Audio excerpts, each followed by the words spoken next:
So we are doing, what is this, our fifth installment of the curses of the law. We left off on verse 43. This should be one more study, although it's possible that we could engage in lengthy discussion and turn it into two, but we're gonna read the rest of Deuteronomy 28, starting in verse 33. The stranger that is within thee shall get up above thee very high, and thou shalt come down very low. He shall lend to thee, and thou shalt not lend to him. He shall be the head, and thou shalt be the tail. Moreover, all these curses shall come upon thee, and shall pursue thee and overtake thee till thou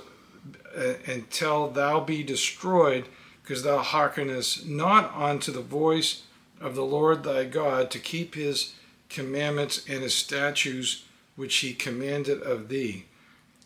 And they shall be upon thee for a sign and for a wonder, and upon thy seed forever, because thou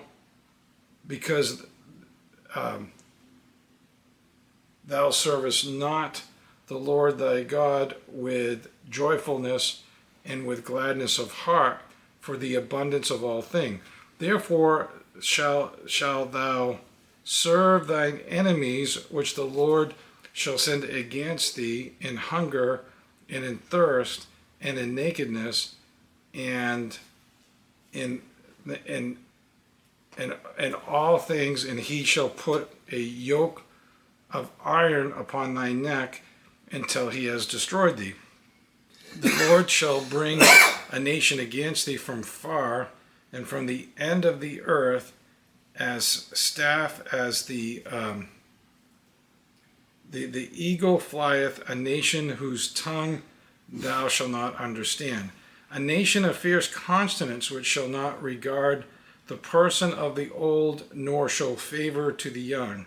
And he shall eat the fruit of thy cattle and the fruit of thy land, until thou be destroyed, which also shall not leave thee neither corn, wine, or oil in the increase of thy kind of flocks of the sheep, and until he has destroyed thee. And he shall besiege thee in all thy gates until thy high and fenced walls come down, wherein thou trustest throughout all thy land.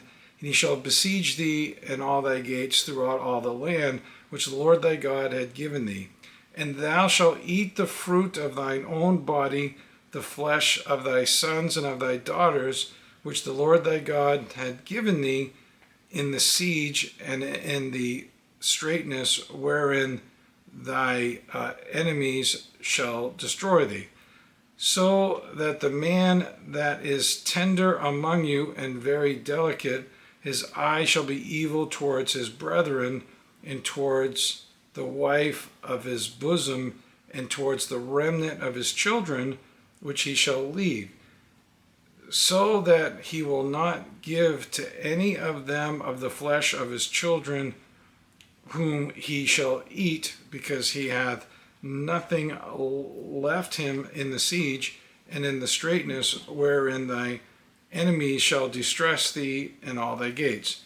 The tender and delicate woman among you, which would not adventure to set the sole of her foot upon the ground for delicateness and tenderness, her eye shall be evil towards the husband of her bosom, and towards her son, and towards her daughter, and towards her young ones that cometh out from between her feet, and towards her children which she shall bear, for she shall eat them for want of all things, secretly in the siege and straitness, wherewith thy enemy shall distress thee in thy gates.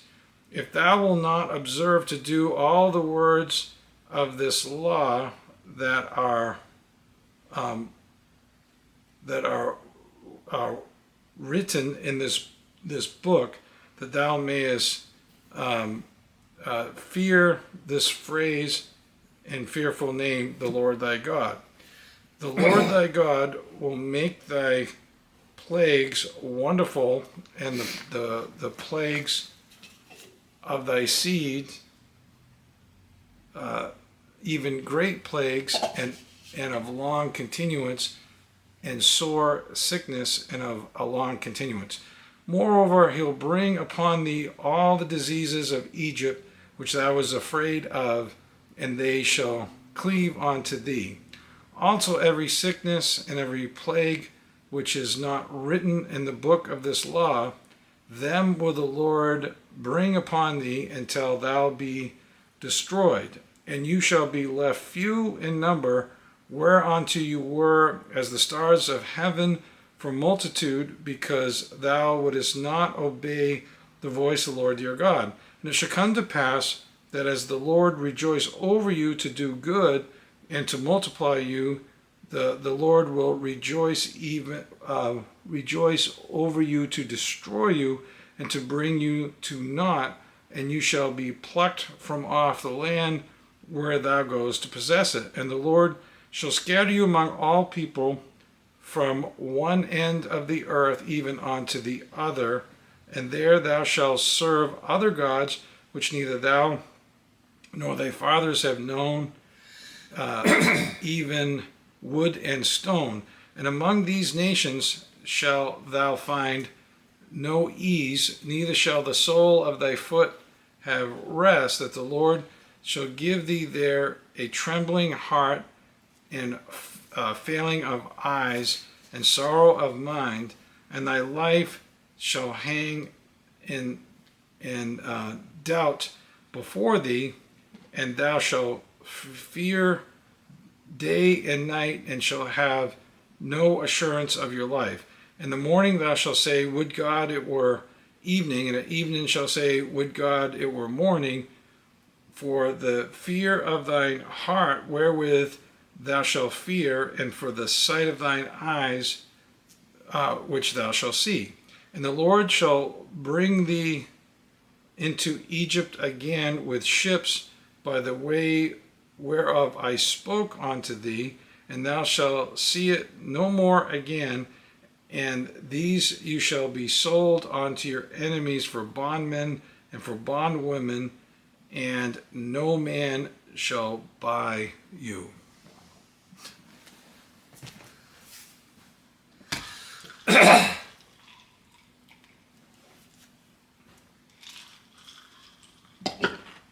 Yes, I didn't read that perfectly, but it's the first time I could read without reading glasses in several years. So yeah. Okay, so now we're going to break down the verses, and we're going to reread verses 40, 43, and 44.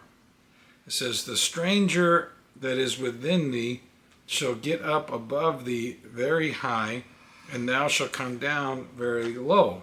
He shall lend to thee, and thou shalt not lend to him. He shall be the head, and thou shalt be the tail.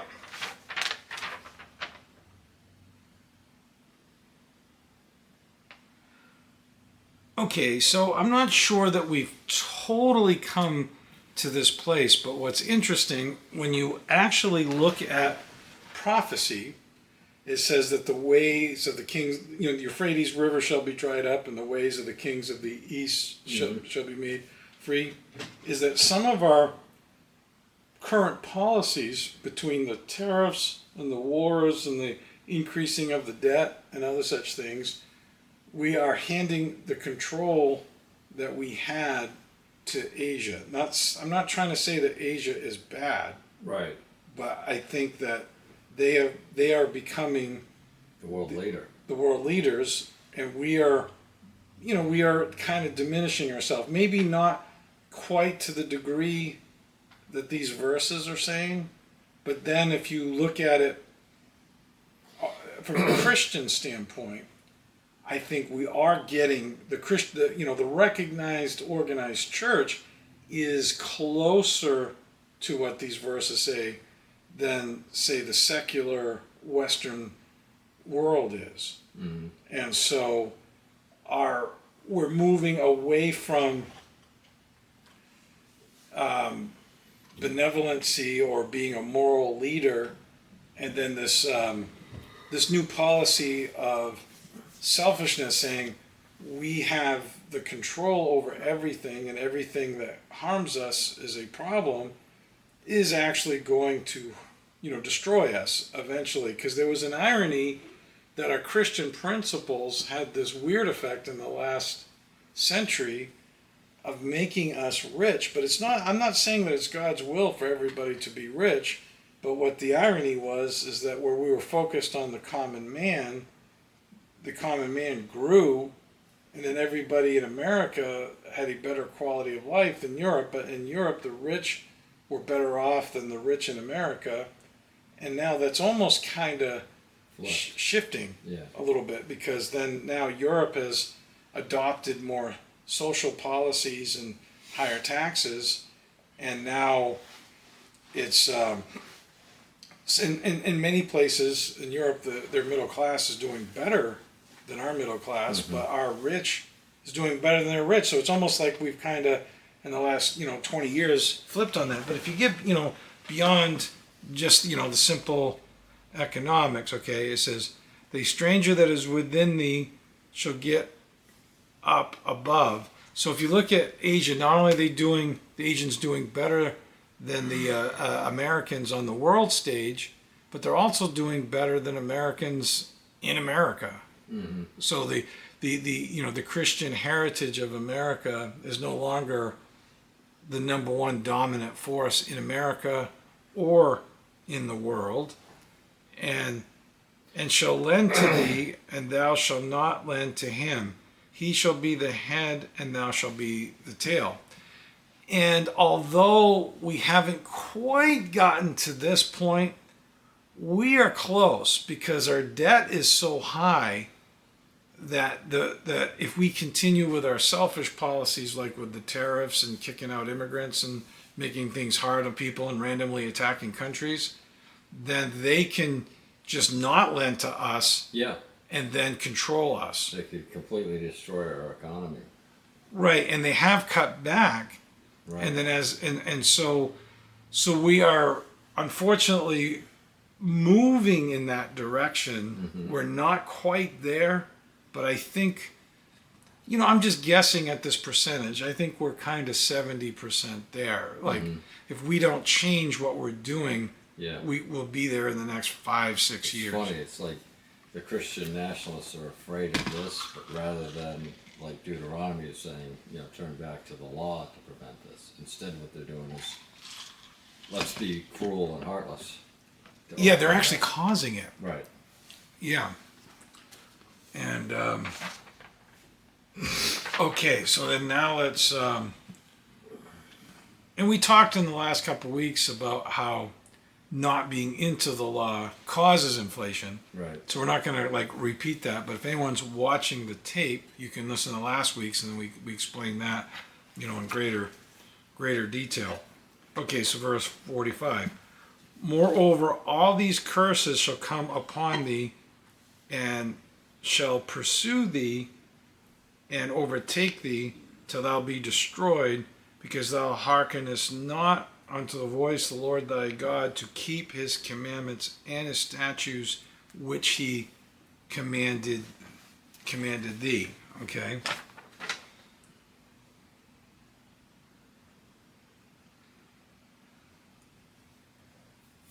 Okay, so one unfortunate thing is that these curses kind of gradually creep up. Mm-hmm. And I don't think people realize that the curses have come upon thee. Right. So one thing we try to say is that, so if you look at how suing people and the fear culture and the regulations cause houses to be more expensive. Mm-hmm. So if you're young now, I don't know, unless you have rich parents, how you could possibly buy a house. Right. Okay. Now then, they say there's now like people are discouraging women from starting families and getting careers and getting degrees. Mm-hmm. And what this has done is it's caused husbands and wives to just not be as close as they used to be. Mm-hmm. It's caused the kids and the parents to not be as close as they used to be. And then just a generation or two of this happening, then it's causing the young generation, the one that's labeled sociologically as Generation Gen Z. Gen Z doesn't know how to have meaningful conversations. They don't know how to connect with other people. And the fears that they have, they think are normal, rational, and natural. And they're actually not. That's why I wonder, like, if you could look back, some of the values that they have would have sounded crazy just 30 years ago. Mm-hmm. Like we didn't have the age discrimination 30 years ago. We didn't always talk about bad things in the news. Like they used to have this thing called water cooler talk. Water cooler talk wasn't wars and what's wrong with politics. It was some funny event or, Mm-hmm. something. And churches used to try to save souls, whereas now the mainstream churches are in a political rant trying to avenge what they think is attacking their lifestyle. Yeah. And whereas throughout the church age, you had the Great Commission, where you're trying to be a light to the world and trying to redeem people to Christ. Right. And I don't know if the Christians think they're doing that now or not, because I'm not really part of the mainstream church. Right. But from what I gather from limited resources, it feels like they're more into politics than they are the Great Commission, or they think condemning immigrants will save them, or something. I don't think they think that. Yeah, I don't think they're into saving people. Because don't you remember, even in the 90s, there was all these seminars on saving people, and they'd get people together, Yeah. go knock on doors. Right. Yeah. And, Yeah. Send money to save people overseas. yeah, so they still have some missionaries, but I'm not sure are they. I don't know exactly what they're doing. Right. But You don't hear about it. yeah, but they are. But what you actually do hear about is what they're against. Right. And what we're against is a part of our faith. I'm not trying to say that it's not relevant, but as we've said in other studies, inspiration is the change, not condemnation. Right. Now, it's okay to actually condemn the sin, but you shouldn't condemn the person. And it sounds like I'm contradicting myself, but I'm not, right? The old saying, love the sinner and hate the sin, Right. is what the Christian attitude had been throughout a couple millennia. And now it seems like we're focused on condemn the sinner Right. and don't worry about their salvation. Yeah. Whatever happens to them is okay because they're bad.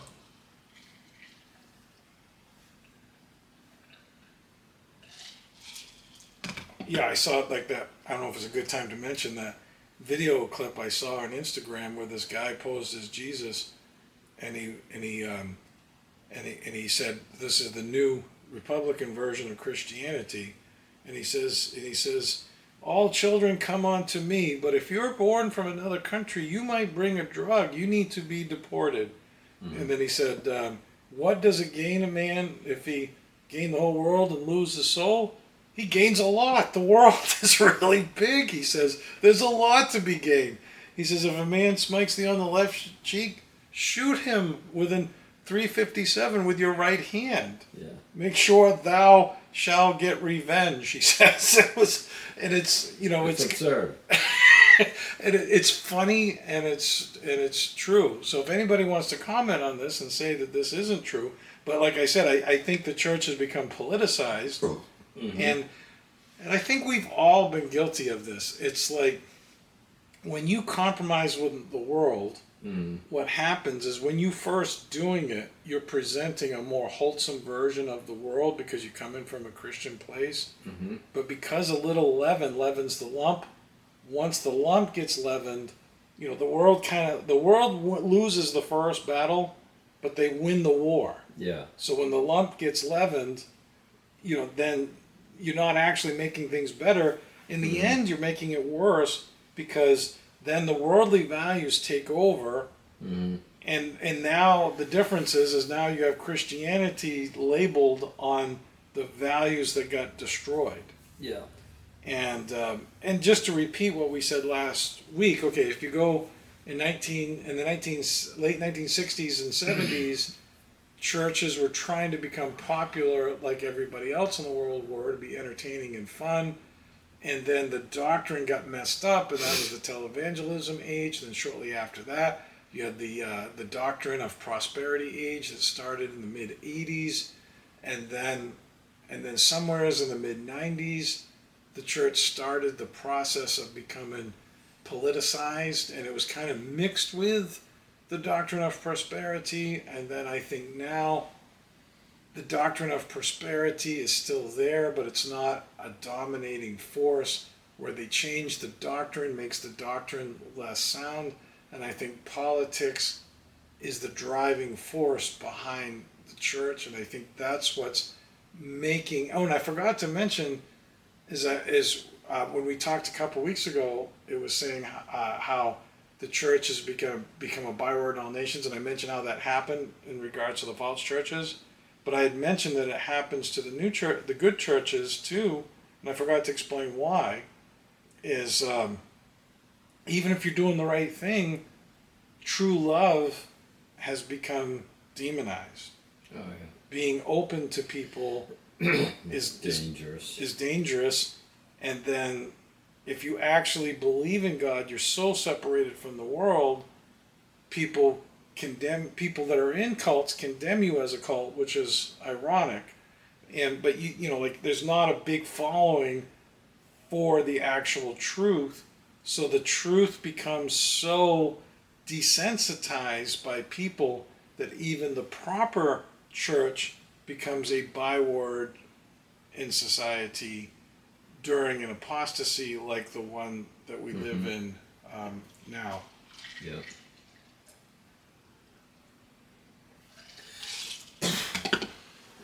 Okay, so now let's let's read verses 46 and 47. And it says, "And they shall be upon thee for a sign and for a wonder, and upon thy seed forever, because thou servest not the Lord thy God with joyfulness and with gladness of heart, for the abundance of all things." Because we are not joyful about because we're not joyful about God, we're not seeing the happiness of the commandments, then nobody's actually taking them and prioritizing them and seeing them as important things. Like if you actually could see the happiness of the golden rule, the happiness of the gentle spirit, the happiness of the Christian family, the happiness of submitting yourselves one to another, the advantages of being separated from the world, then you would serve God with joyfulness of heart. And I think part of how the church got moved to what they're against more than the happiness is because people don't respond to words of love. People don't respond to happiness. People don't respond to caring. And I think there was a movement where people think, because like say an insecure person that has emotions would express love. If you're negative, you think love is that. So then they think expressing love was a sign of insecurity. And then, or other people thought it was fearful. So they thought, okay, if this person loves me, what if I don't love them as much as me? Then this could be a problem. So they would almost want to stay away from somebody that loved them because they didn't want to come to grips with those feelings, and they didn't feel comfortable reciprocating the feelings. Mm-hmm. So then people have learned to tone down their feelings in order to have a spouse or friends. Yeah. And when you do these things enough, things like this, there is no joyfulness of the commandments. Mm-hmm. You know, Yeah. like to entertain strangers unaware. Like when I was a kid, like that comedian, that Italian guy, did the joke of the people coming in to visit. Mm-hmm. But I can't articulate the joke here in the study. But it was basically when he was a kid, his parents would treat guests like royalty. Yeah, you're excited if somebody knocked on the door. Right, and then now you're scared it's the cops or someone's They all breaking. hide, turn the lights out. Right. Pretend And nobody's home. part of what makes it funny is that it's true. Right. Okay. And so I submit to you that when you inflict all these fears upon people, you raise your kids to be fearful of everything, and you emotionally are afraid to connect with other people. Right. I don't see how you get joy from the commandments. Yeah. No, for sure. That would kill it. Right. So then I think somewhere near 2010, somewhere near the Obama era, is when the curse of Joel came in the world, where it says, joy shall be taken from the sons of man, that what the locust didn't eat, the palmerworm, or whatever, however it goes. And I think we live in that time. And so now I think when people are into scripture, they're into something that justifies their politics or justifies their self-image. And I think people are mistakenly thinking that exalting their self-image is joy, but it isn't. Mm-hmm. Okay, now let's look at verse 48. It says, therefore thou shalt serve thine enemies, which the Lord shall send against thee, and in hunger and in thirst and in nakedness and in want of all things, and he shall get a yoke of iron upon thy neck until thou destroyest these. Now, on this verse, I think to apply it to today, you need to apply the old covenant to the new covenant. Okay? So if the old covenant was a physical covenant, then you had a famine when you had the thirst and the hunger and stuff. So if the new covenant is of the Spirit, and the fruit of the Spirit is love, peace, faith, and meekness, then if you go with the prophecies in Amos 8, I think that the enemy is the devil, which is the killing of the feelings of the Spirit. Mm-hmm. So I think we have the famine of love and peace and goodness, and so we obviously do not have hungerness of food. It's not a physical covenant, but I think it's nearly impossible to have a genuine love in your life. It's nearly impossible. So like if we go back and break each one of those physical things down in the spiritual sense, it says, thou shalt serve thy enemies, which the Lord shall send against thee. So the enemy of your soul is working, being a workaholic, competitive, the things that kill the feelings. So in the spiritual sense, it's a war against the devil rather than against physical people. So, and in hunger, so you can hunger for love. Jesus says, blessed are they that hunger and thirst after righteousness. So the food of the Spirit is righteousness. So you can hunger for it, but like I said, I don't think that you can have any fellowship today in a worldly sense that's wholesome, okay? And in thirst, so then the water is the fruit of the Spirit. So thirst represents the true love in the spiritual sense. And in nakedness, the things that covers you is the armor of God that Paul describes in Ephesians, like take on the plate of righteousness, the shield of the sword of the Spirit, etc., etc.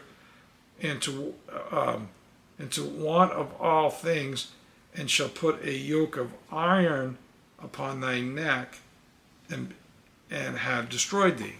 Okay, so the iron upon thy neck now is that we have to work just to have what we consider a normal lifestyle, or we got to consider living in a tent like Paul did or like the apostles did, which is not, a bad idea. But if you live what we call a normal lifestyle, then you have to be somewhat of a workaholic in 80% of the instances.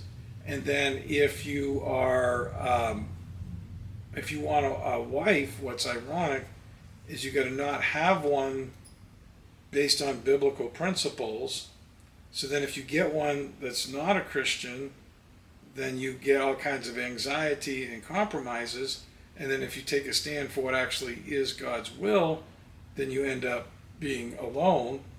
And if you want love, if you express love to people, I think that's what causes rejection more than anything else. Like I think a girl is more likely to leave you if you're madly in love with her than if you cheated on her. I think, and that I don't think was true in the history of mankind up until recent times. Right. But if you promote her image and you cheat on her, she'll forgive you. Yeah. But if you actually love her with all your heart, mind, soul, speak compliments to her, exalt her, I don't think people She's going to get uncomfortable. I think she'd get more uncomfortable with that than being betrayed. Yeah. And so like I was saying, is when you look at the, I might have mentioned this last week, but if you look at the common human instincts that drives people, is number one is the self-preserving instinct. So if you look in the church age, most everybody, they might not have realized it because they still had to work and stuff, but it was relatively easy to have your needs met all the way up until, say, 1995, even after the church age, right? And then, but now, to have physical security, you got to work too much, and then working too much isn't good for your body. Right. And then if you don't work, then you don't have your needs. It's kind of, Catch-22. Right. And then if you're in the social sense, people that want to fit in with a group, it's a common human thing. What makes you fit in with a group is not being a loving person, not taking a stand for God, not having meaningful conversations. It is actually, it's actually the opposite of what creates a relationship is what creates friends in the world today. Right. So what creates friends in the world today is complaining about things that you're against, being independent, not expressing a lot of feelings, and justifying yourself. Okay? So that's unsustainable. And so then if you want to be stimulated, so the other part of what drives human beings is stimulation. And so if you're stimulated, then you'd want to have spiritual conversations, you want to learn prophecies, you would enjoy other people's talents, you enjoy the cuteness of kids playing in the park, and hearing people's aspirations, saving souls, hanging out with people. And now, anytime you talk to a kid, they assume if you do, that you're a child molester. If you show love to somebody, they think that you're weird and desperate. So I think people are now getting their stimulation through things that are not deemed negative in society on the outward things. So they're getting stimulated by drugs, getting stimulated by gambling, getting stimulated by pornography, things that are not going to create ire from other people. And so if you look at this, you're getting your stimulation from drugs, alcohol, pornography, and gambling. Socially, you're getting accepted through complaining about different groups and justifying yourself. And then you're meeting your needs through obsessing over career. Mm-hmm. This is not God's will. This doesn't create happiness. Yeah. Okay, so we left off before the bathroom break on verse 49, and we're going to read verses 49 through 52. The Lord shall bring a nation against thee from the end of the earth, as swift as an eagle flieth, a nation whose tongue thou shalt not understand, a nation of fierce countenance, which shall not regard the person of the old or show favor to the young, and he shall eat the fruit of thy cattle and the fruit of thy land until thou be destroyed, which also shall not leave thee either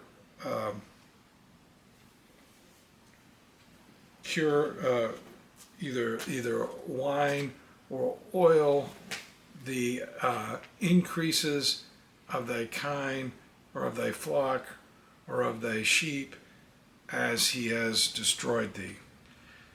And he shall besiege thee in all the gates, and thy high and fenced walls come down, wherein thou trustest throughout all thy land, and he shall besiege thee in all thy gates throughout all thy land, which the Lord thy God had given thee. So, if you're somebody that watches these videos, we get very few people, maybe 8 to 10 or 6 to 10 people a week that watches it. If you see a couple mistakes I made reading, I think it's okay to say that I think God healed my eyes. They're not perfect. I couldn't do this a few weeks ago. So now that I can read without reading glasses, I'm trying to do it. And occasionally I make a mistake. So it's not that I'm illiterate and I'm struggling to pronounce a word. I'm just still struggling to see a couple words, but it's about 95% better. Okay, so now when you look at these verses, if you're a scholar of the Bible, whose name should pop up in your head? Nebuchadnezzar. Correct, yes. Nebuchadnezzar totally fulfilled these verses in the physical sense, and this happened. Now, in the secondary sense, this guy's name isn't in the Bible, but if you studied the Bible, who fits these verses from a historical perspective, say a couple thousand years ago? It would be Titus. Titus, right. Yeah. So the two key figures would be Nebuchadnezzar and Titus. Okay. Now, even though Titus came, a couple decades after the spiritual covenant, his behavior, like Nebuchadnezzar, marked the end of the old covenant. Some people would mark the end of the old covenant with Nebuchadnezzar, and I mean, maybe that's true. That's not an area that I'm an expert as to how you look. I would say that did mark the end of the law, and then there's a transitionary period. Mm-hmm. And but now, what we're going to talk about here is not necessarily debate how you go through that time, Yeah. but from the end of the era, it says when the gospel has been published in all nations, then the end will come. Mm-hmm. So basically, the gospel has been published in all the world, and then I believe, like if you look in Jeremiah's 70-year captivity prophecies, most people recognize that this happened, around the time of Nebuchadnezzar. Yeah. And however, if you actually look at the prophecies, Nebuchadnezzar did not fulfill all of Jeremiah's prophecies. So like most of the minor prophets and the major prophets, now the major prophets would be Ezekiel, Isaiah, Jeremiah, and Daniel, and then all the little books starting in Hosea to Micah or Malachi. Mm-hmm. The last 13 or so books in the Old Testament are the minor prophets, and basically the minor prophets were smaller books. Most of those prophecies get fulfilled over and over and over again. Mm-hmm. Like one of the more famous ones, and it might be Jeremiah, I'm not sure, where it says Rachel weeping for her children. Mm-hmm. That prophecy applied to the time of Nebuchadnezzar, but it also applied to when Herod killed the babies during the time of Jesus. Right. And so I believe that we are living approximately 60 years into the new covenant captivity period. And so I believe the temple gets destroyed, the temple of the new covenant is a physical body.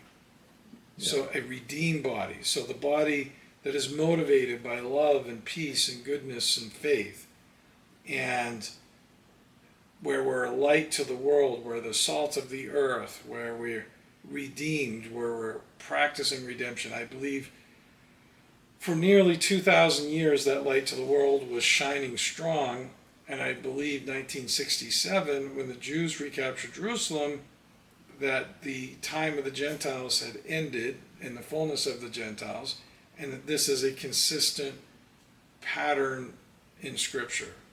And so the enemy in the New Covenant sense is the devil, and the devil, where it says he'll be loosed for a season, I think that season started in 67, so there's things that don't restrain the rebellion the way that there used to be. Right. Like it used to be illegal to get divorced. It used to be illegal to have gay marriages. It used to be illegal to swear on television.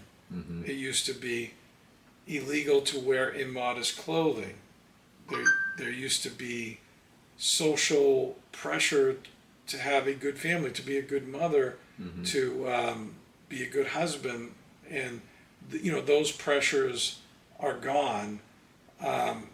It used to be a bad thing to be competitive. Mm-hmm. Now the word competitive is seen as a positive Mm-hmm. trait. Fornication used to be looked down upon. Adultery was looked down upon.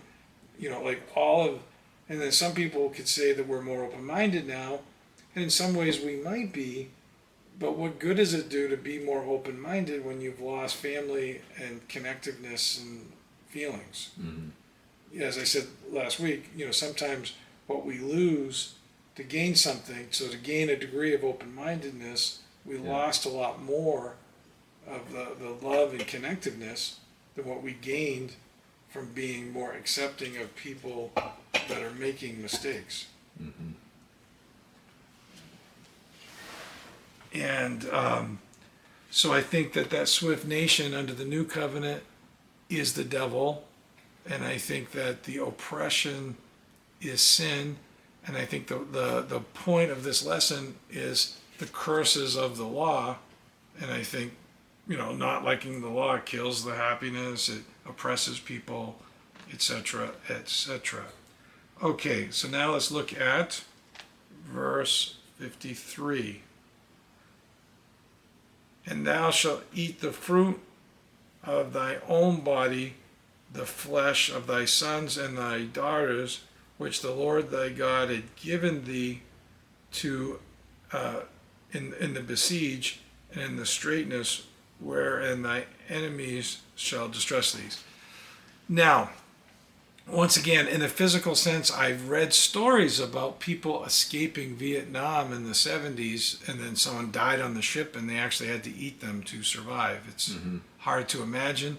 But like if you apply this in the spiritual sense, is if you eat the fruit of your own body, okay, bear with me a second here. The spirit of Antichrist is putting himself above God. Right. Okay, so if the spirit of devil is in the world, then we're putting our values above God. Right. Okay, so the fruit of thine own body, I think in the spiritual sense, is, do I believe that? Do I think that's right? Is that what I do? Okay.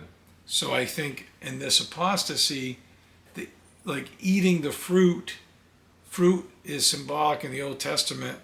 The meat offering is fellowship, symbolic of fellowship, just as the water is symbolic of the Spirit. And so eating the fruit of thy body is basically putting self above God. Like if you go into Proverbs, when it talks about wisdom, it says every man did that which is right in his own eyes. Mm-hmm. I think doing what's right in your own eyes is eating the fruit of your body, where you can't subject yourself to truth, that you only can focus on things that validate your image. And I think in the emotional sense, that's where we are, today.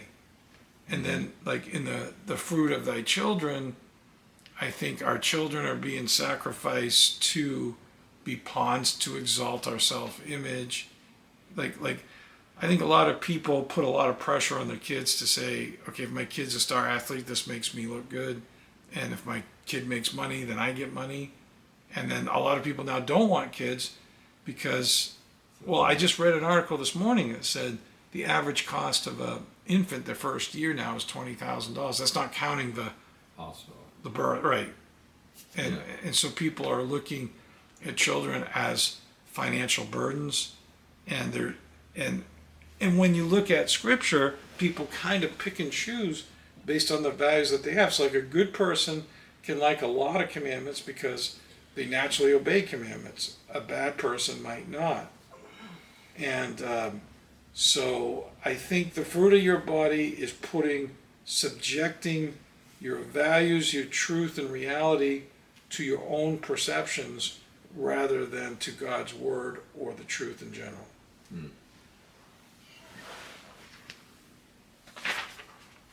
Okay, so now let's look at verses 54 and 55. Okay, right there. It says, so shall the man that is tender among you and very delicate, his eye shall be evil towards his brother and towards the wife of his bosom and towards the remnant of his children which he shall leave. So shall he not give to any of them of the flesh of his children whom he shall eat, because he has nothing left him in the siege and in the straitness wherein thy enemies shall distress thee in all thy gates. Okay, have you ever seen like a clean-cut nerd listen to rap music? Yeah. I think, or get big tattoos. Mm-hmm. I think that in the spiritual sense is I think that a lot of nerds or people that seem harmless and innocent get caught up in either trying to be famous or being successful in a career, Mm-hmm. and then it causes them to develop a selfishness that's not part of their natural nature. Mm-hmm. And then this in turn causes them to not care about things that you would expect that they would. Mm-hmm. And I think that that's been true for at least the last 40 years. Mm-hmm.